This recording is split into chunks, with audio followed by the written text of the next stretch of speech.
Good afternoon, viewers. I am called Komakech Patrick. My name is Macton O'Brien. From Agago district. I am a community leader, chairperson, Workers' League under National Register Movement. I am also a member or leader of different associations in the community. I am a business person and as well a farmer.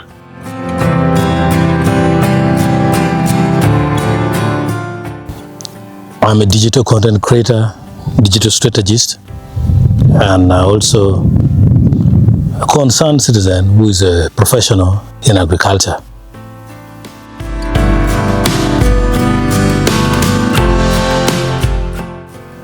I am here to show you a very serious situation that is happening in Acholi sub-region, Agago district, and a case study of my garden here.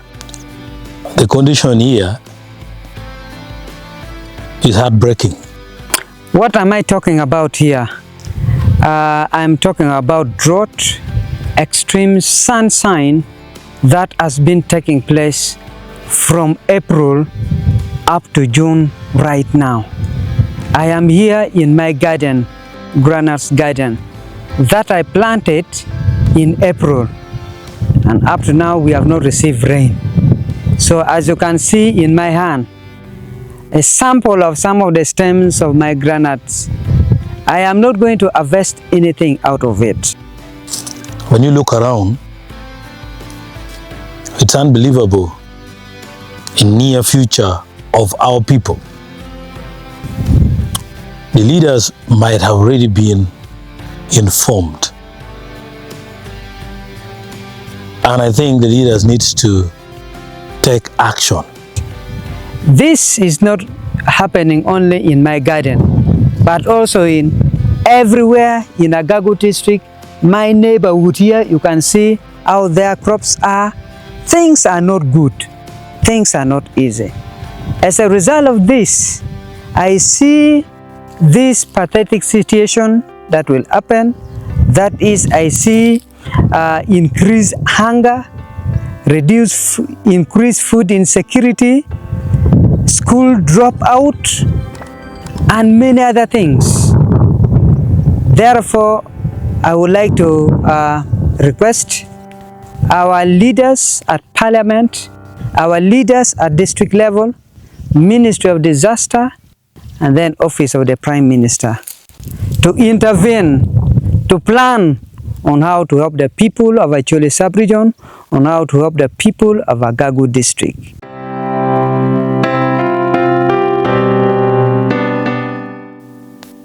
And the only immediate action for now which is needed is food relief. Prepare for food relief. Bring the food relief. It's a request. Sometimes requests are always misinterpreted like a form of challenging the leaders, as if the leaders don't know what they do, what they're supposed to do. But the fact is, instead, this is a cry, a humble one.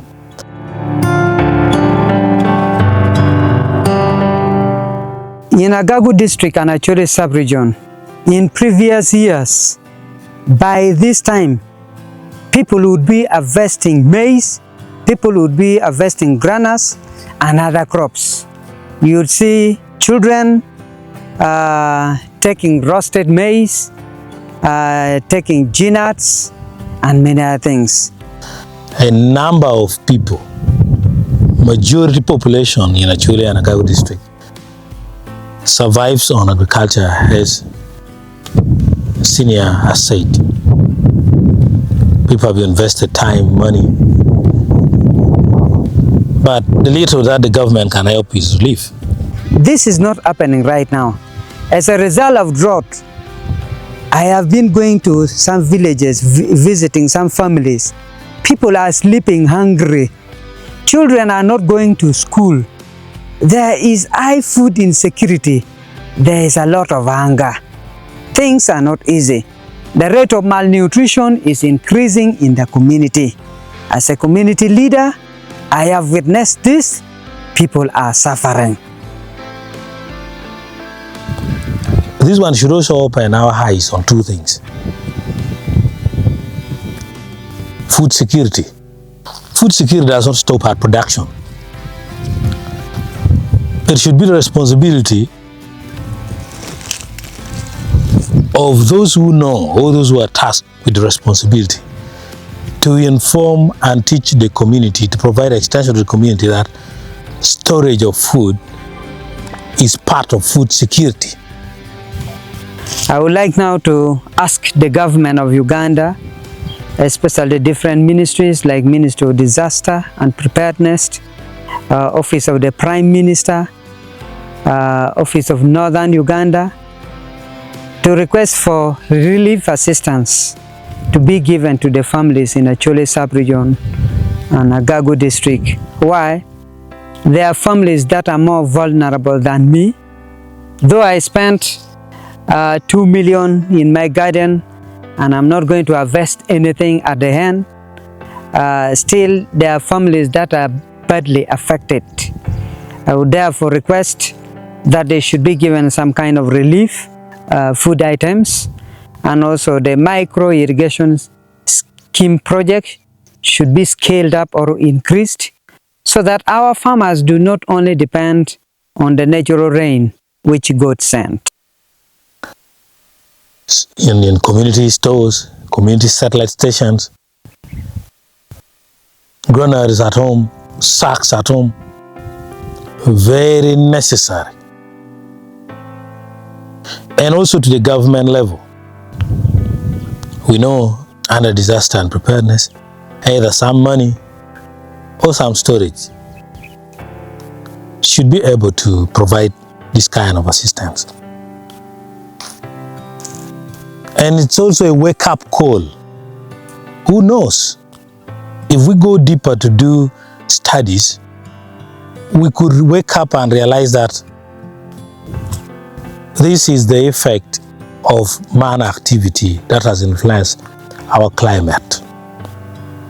Trees have been cut. Last year we had serious flooding, that is weather shock. This year we are having serious drought, that is also still weather shock. And all those are elements of climate change. We need to wake up and preserve our environment, conserve our environment, so that we don't see these kind of weather shocks. Apart from that one, the government has been bringing micro-scale irrigation to district levels.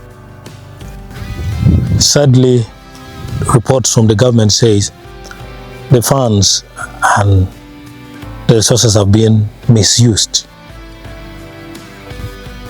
Even if it is only few people to benefit from, it is necessary.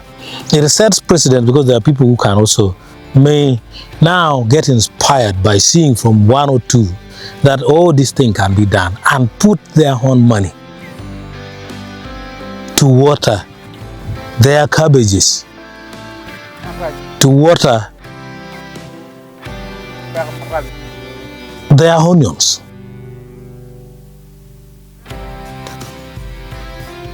So this is the situation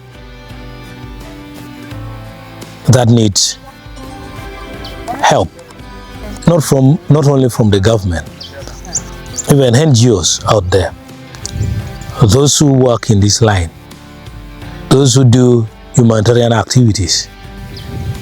You need to step in, because at the end of the day, what you have done can only be seen by the problems you have solved. Thank you. I think